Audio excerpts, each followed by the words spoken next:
Hello friends, मैं N Pandey ला education विभाग में आपका स्वागत और अभिनंदन है। आज हम सभी नेक्स्ट सेशन में पढ़ेंगे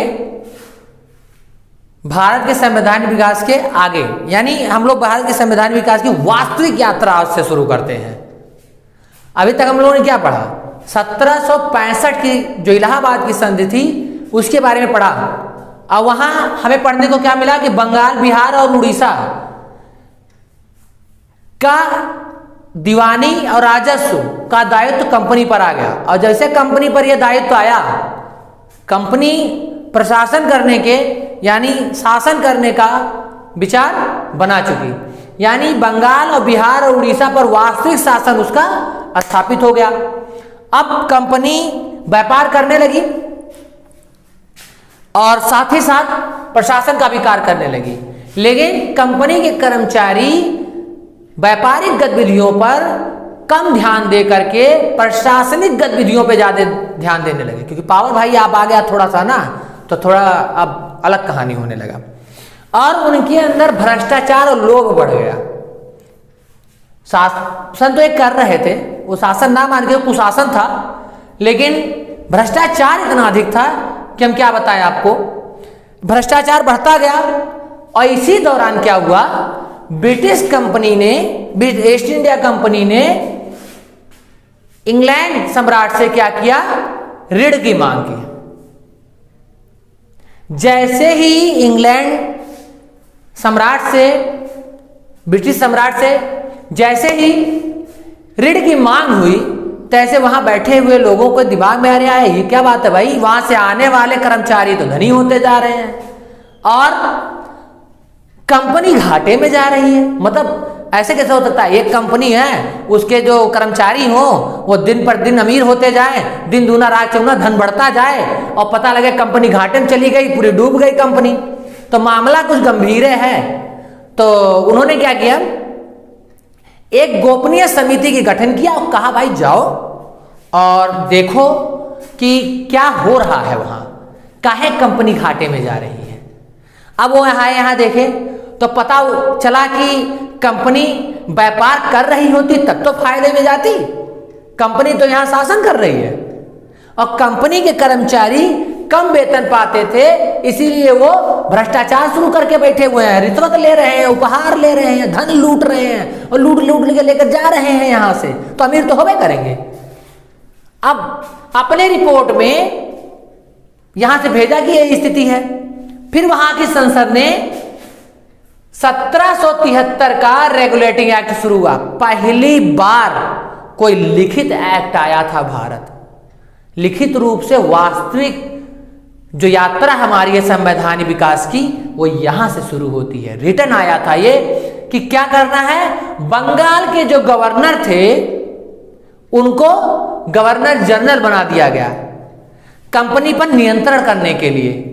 अब यहां से कंपनी का नियंत्रण सर वहां से शुरू हो गया है कि कंट्रोल करने का काम शुरू हो चुका है। अब क्या किया गया, बंगाल के गवर्नर को गवर्नर जनरल बना दिया गया और बंबई और मद्रास को बंगाल के अधीन कर दिया गया। कहा भाई ऐसा है, अब कोई भी बात होगी आप रिपोर्ट बंगाल के गवर्नर जनरल को आप सौंपोगे। अब गवर्नर जनरल का वो पावर बढ़ा दिया गया, शक्ति बढ़ा दी गई। कहा भैया आप प्रशासन और क्या बोलता है सैन्य शक्तियों के मामलों पे आप ध्यान दोगे, यानी शांति और युद्ध के मामलों में आदेश आप जारी कर सकते हो, जिसे बंबई और मद्रास को के प्रेसिडेंसियों को वो नियम कानून मानना पड़ेगा। अब यहां से तो प्रशासन शुरू हो गया। अब ये भ्रष्टाचार और प्रॉब्लम होने पर कोई ना कोई एक स्थान ऐसा होना चाहिए था जहां लोग अपनी गुहार लगा सके, लोगों के मनमानी का विरोध कर सके। तो इसके लिए क्या किया गया, इसके लिए इसी एक्ट के तहत 1774 में कलकत्ता में एक सर्वोच्च न्यायालय, उच्चतम न्यायालय की स्थापना की गई और उसमें एक मुख्य न्यायाधीश तथा अन्य 3 न्यायाधीश और रखे गए। पहले मुख्य न्यायाधीश कौन हुआ, एलिजा एम्पे, और अन्य न्यायाधीश कौन कौन थे, चैम्बर्स, लिमिस्टर, हाइड। इनकी योग्यता क्या होनी चाहिए थी, कम से कम 5 वर्ष का वकालत। अभी भी यहां है भारत में, अगर आपको पीसीएस वगैरह देना है तो 3 वर्षों का आपका वकालत का एक्सपीरियंस होना चाहिए, तभी आप होंगे। अब फिलहाल ये तो बात की है, यहाँ पे बाद में बात करेंगे, आगे बढ़ते हैं। अब क्या हुआ, देखिए अब धीरे धीरे कंपनी पर कंट्रोल हो रहा है। कंपनी पर कंट्रोल क्या हो रहा है, कंपनी रेगुलेटिंग एक्ट क्या बोलते हैं, तो 1773 के माध्यम से बोर्ड ऑफ डायरेक्टर क्या कर रहे हैं, कंपनी पर कंट्रोल कर रहे हैं, नियंत्रण कर रहे हैं। जो उन्हें राजस्व मिला हुआ था उस पर कंट्रोल, सैन्य मामले में कंट्रोल किया जा रहा है, और कर्मचारियों को प्रतिबंधित कर दिया गया। भैया ऐसा है, बहुत लूटे खाओ, अब निजी व्यापार ना चली।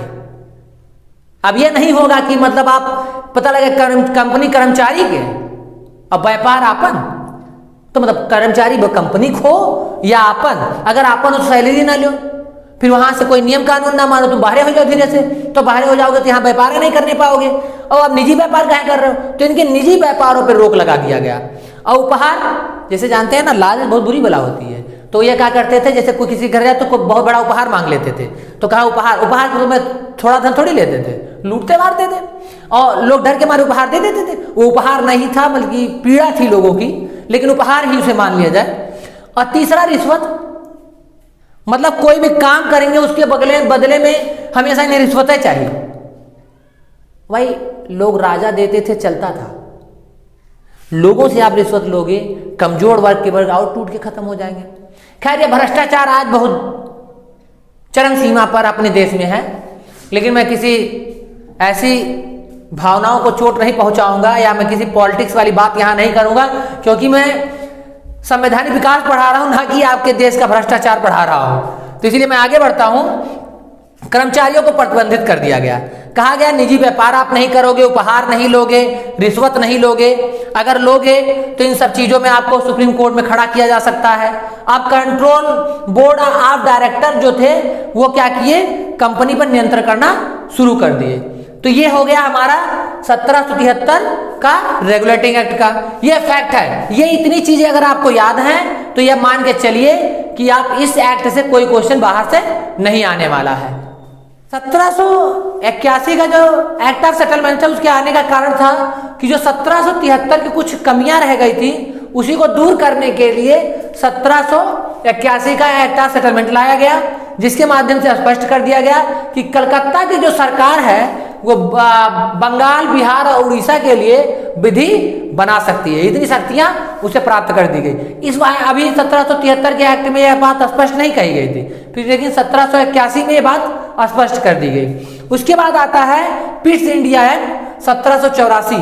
पीस इंडिया एक्ट 1784 से वास्तविक रूप से ब्रिटिश सरकार का धीरे धीरे कंपनी पर और अधिक नियंत्रण शुरू होता है, और अब वहां धीरे धीरे ब्रिटिश सम्राट अपने नियंत्रण में जो ईस्ट इंडिया कंपनी के कब्जे में जो भी भारत का राज्य था उसको धीरे धीरे अब अपने कब्जे में लेने का प्रयास करने लगती है।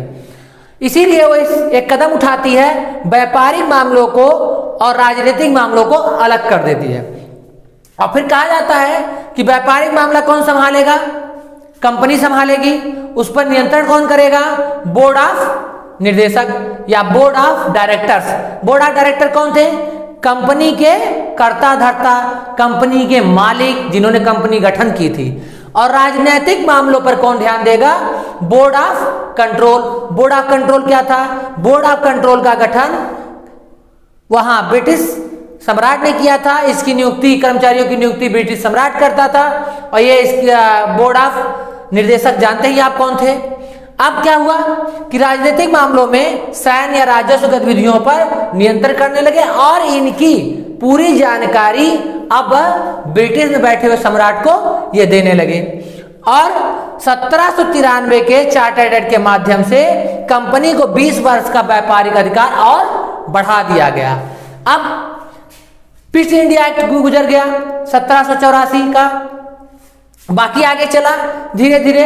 अब यहां से धीरे धीरे कर्मचारियों पर अंकुश लगने लगा, नियंत्रण होने लगा, और धीरे धीरे कंपनी व्यापार के माध्यम में भी बहुत ज्यादा नहीं आगे बढ़ पा रही थी, लेकिन प्रशासन धीरे धीरे बहुत ही विस्तृत होता चला गया, यानी कंपनी का क्षेत्र धीरे धीरे विस्तार होता चला गया। 1773, 1781 का एक्ट, पीस इंडिया एक्ट 1784, ये खत्म हो गया। अब धीरे धीरे ब्रिटिश सरकार संसद द्वारा धीरे धीरे और भी एक्ट आते रहेंगे और कंपनी पर अपना नियंत्रण करते रहेंगे। आवश्यकता जैसे जैसे बढ़ती जाएगी तैसे जैसे वहां से एक्ट आते रहेंगे और कंपनी पर नियंत्रण होता जाएगा।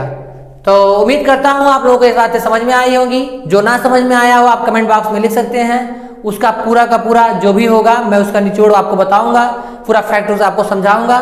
थैंक यू, धन्यवाद।